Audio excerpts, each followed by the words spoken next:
sur InfoLive TV et les informations vous sont présentées par Benny Sambert. Ce sont au total 5 roquettes Qassam qui se sont abattues dimanche sur la région du Negev occidental, ne provoquant aucun dommage majeur et aucun blessé. Ces tirs interviennent le lendemain de l'intronisation du nouveau cabinet palestinien d'union. Paris aurait offert à Jérusalem son soutien en cas d'attaque en Syrie lors de la guerre du Liban de cet été. Le quotidien Maariv rapporte ce matin que la France aurait proposé à Israël d'abandonner son offensive au Liban au profit d'une invasion en Syrie, dans le but de faire tomber le régime d'Assad, auquel cas la diplomatie française aurait défendu et soutenu Israël à l'ONU. Sans transition, selon un rapport des services secrets israéliens, Damas se préparerait à la guerre contre l'État hébreu. Le Mossad a indiqué que Damas s'armait de manière massive auprès de la Russie en missiles de longue portée, et ce en perspective d'un affrontement éventuel avec Jérusalem.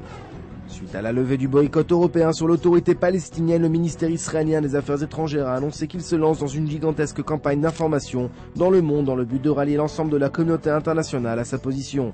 Position selon laquelle aucun contact n'est possible avec le nouveau gouvernement palestinien tant que celui-ci ne reconnaît pas l'existence de l'État d'Israël et renonce à la violence.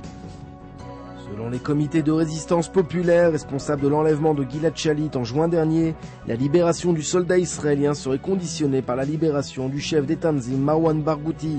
À Jérusalem, on s'est empressé de démentir cette information. Il y a 15 ans, l'immeuble qui abritait l'ambassade d'Israël à Buenos Aires en Argentine volait en éclats suite à un attentat terroriste. Le bilan est lourd, plus d'une vingtaine de morts et une centaine de blessés. 15 ans après, les autorités argentines accusent ouvertement Téhéran d'avoir commandité l'attaque. Votre programme sur InfoLive TV, c'est un reportage tourné le long de la frontière israélo-libanaise, théâtre d'affrontements violents cet été. Retrouvez également un point complet sur la riposte diplomatique que prépare Jérusalem à l'annonce du soutien européen au nouveau cabinet palestinien. Enfin, retrouvez l'histoire de Faisal, jeune Marocain musulman vivant en Israël, qui fait l'objet d'un livre publié à Paris.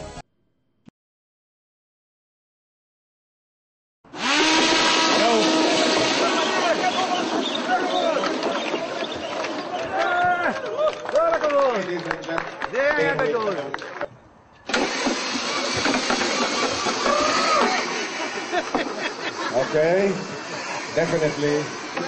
There's a winner here. No. This is high.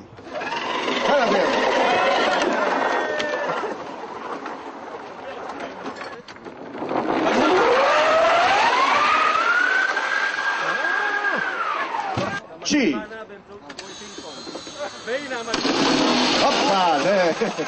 Wrong direction. זה עובד, אבל... Okay. Okay, we have another winner.